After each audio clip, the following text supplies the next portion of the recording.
Selamat datang di channel Puskesmas Paripurna. Kali ini kita akan membahas tentang perbandingan kasus. Untuk dua diagnosa seperti di bawah. Gonorea. 1. Pengertian. Gonorea adalah semua penyakit yang disebabkan oleh Neisseria gonorrhoeae. Penyakit ini termasuk penyakit menular seksual, PMS, yang memiliki insidensi tinggi. Cara penularan gonore terutama melalui genitor-genital, orogenital dan anogenital, namun pula melalui alat mandi, termometer dan sebagainya, gonore genital dan ekstragenital. 2. Tujuan. Sebagai acuan penerapan langkah-langkah dalam penatalaksanaan penyakit gonorea di Puskesmas Kuin Raya. 3. Kebijakan. Keputusan Kepala Puskesmas Kuin Raya Nomor UKPIN PSK 02-TI-KR 2020 tentang pelayanan klinis. 4. Referensi.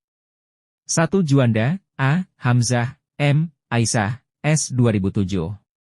Ilmu Penyakit Kulit dan Kelamin. Edisi kelima. Jakarta. Balai Penerbit Fakultas Kedokteran Universitas Indonesia.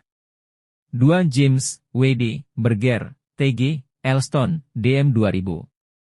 Endless Diseases of the Skin, Clinical Dermatology. 10. THED. Kanada. Saunders Elsevier.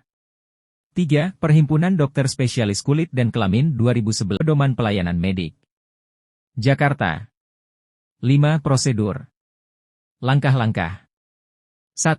Dokter melakukan anamnesis dengan menanyakan keluhan pasien, berupa A. Pada pria, keluhan tersering adalah kencing nanah.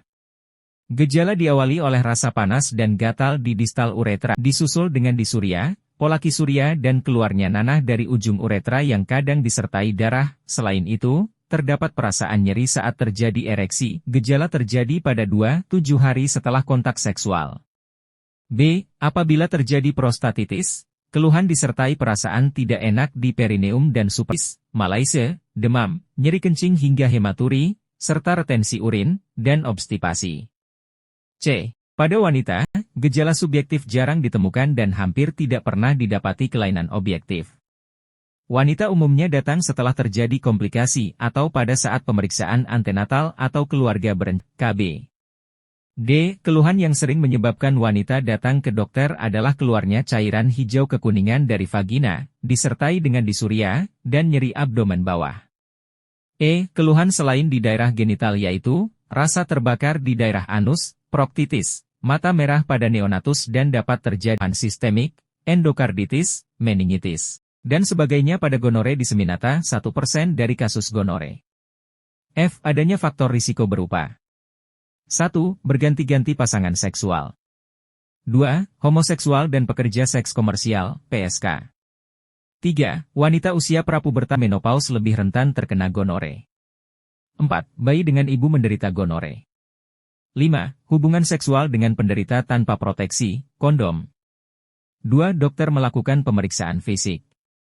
A. Tampak eritem, edema dan ektropion pada orifisium uretra eksterna, terdapat duh tubuh mukosa, serta pembesaran KGB inguinal uni atau bilateral. Apabila terjadi proktitis, tampak daerah anus eritem, edem dan tertutup pus mukopurulen. B. Pada pria, pemeriksaan rektal toucher dilakukan untuk memeriksa prostat. Pembesaran prostat dengan konsistensi kenyal, nyeri tekan dan bila terdapat akan teraba fluktuasi. A. Pada wanita, pemeriksaan in speculo dilakukan apabila wanita tersebut sudah menikah. Pada pemeriksaan tampak serviks merah, erosi dan terdapat sikret mukopurulen. 3. Dokter melakukan pemeriksaan penunjang jika diperlukan. Pemeriksaan yang dilakukan yaitu pemeriksaan gram dengan menggunakan sediaan langsung dari duh uretra, kemudian diperiksa di bawah mikroskop. Bakteri Neisseria gonorrhoeae sebagai bakteri gram negatif akan tampak berwarna merah. 4. Dokter menegakkan diagnosis pasien melalui anamnesis dan pemeriksaan fisik. 5. Dokter melakukan penatalaksanaan. A. Pemberian falogi dengan antibiotik, tiamfenicol, 3,5 gr per oral, P.O. dosis tunggal, atau ofloxacin 400 mg, P.O. dosis tunggal, atau kanamisin 2 gram intramuskular, I.M. dosis tunggal. B. Kortikosteroid topikal potensi sedang kuat, misalnya kritason furoat 0,1% atau krim betametason valerat 0,5% diberikan selama 2 kali sehari selama 7 hari. 6. Dokter memberikan edukasi kepada pasien untuk tidak melakukan kontak seksual hingga dinyatakan sembuh dan menjaga kebersihan genital. 7. Dokter melakukan rujukan jika diperlukan sesuai dengan kriteria rujukan pasien yaitu A. Apabila tidak dapat melakukan tes laboratorium. B. Apabila pengobatan di atas tidak menunjukkan perbaikan dalam jangka waktu 2 minggu. Penderita dirujuk ke dokter spesialis karena kemungkinan terdapat resistensi obat. 6. Diagram alir. Herpes zoster tanpa komplikasi. 1. Pengertian, definisi. Herpes zoster adalah infeksi kulit dan mukosa yang disebabkan oleh virus varicella zoster. Infeksi ini merupakan reaktivasi virus yang terjadi setelah infeksi primer. 2. Anamnesis. Nyeri radikular dan terjadi sebelum erupsi. Keluhan dapat disertai dengan gejala prodromal sistemik berupa demam, pusing, dan malaise. Setelah itu timbul gejala kulit kemerahan yang dalam waktu singkat menjadi vesikel berkelompok dengan dasar eritem dan edema. 3. Pemeriksaan fisik. Sekelompok vesikel dengan dasar eritem yang unilateral sepanjang distribusi saraf spinal atau kranial. Lesi bilateral jarang ditemui, namun seringkali, erupsi juga terjadi pada dermatom di dekatnya. 4. Pemeriksaan penunjang. Tidak diperlukan. 5. Kriteria diagnosis. 1. Herpes zoster hemoragik, jika vesikel mengandung darah. 2. Herpes zoster generalisata, yaitu kelainan kulit unilateral dan segmental ditambah kelainan kulit generalisata berupa vesikel soliter yang berumbilikasi. Keduanya merupakan tanda bahwa pasien mengalami imunokompromis.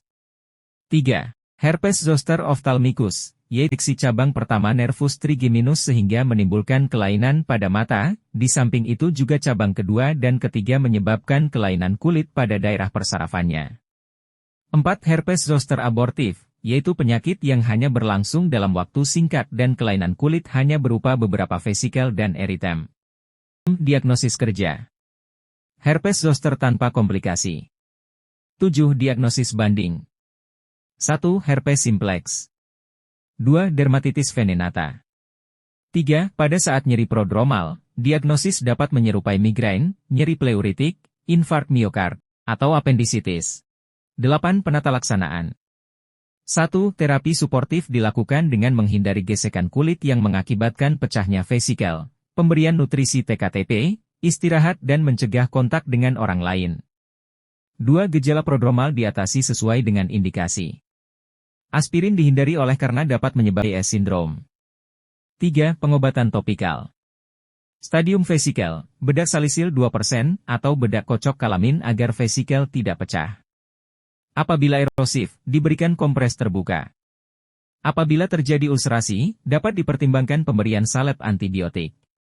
4. Pengobatan virus oral, antara lain dengan aciclovir, dewasa 5x800 mg hari, anak-anak 4x20 mg kilogram BB, dosis maksimal 800 mg, selama 7 hari.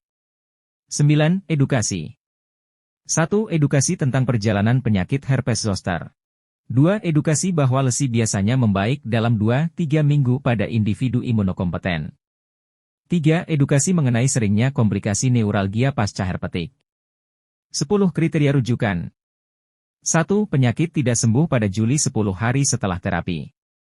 2. Terjadi pada pasien bayi, andriatri, imunokompromis. 3. Terjadi komplikasi. 4. Terdapat penyakit penyerta yang menggunakan multifarmaka. 11. Prognosis. Pasien dengan imunokompeten, prognosis umumnya adalah bonam, sedangkan pasien dengan imunokompromis, prognosis menjadi dubia et bonam. 12. Referensi. Keputusan Menteri Kesehatan Republik Indonesia Nomor HK-02-02, Menkes 514/2015 tentang panduan praktik klinis bagi dokter di fasilitas pelayanan kesehatan tingkat pertama.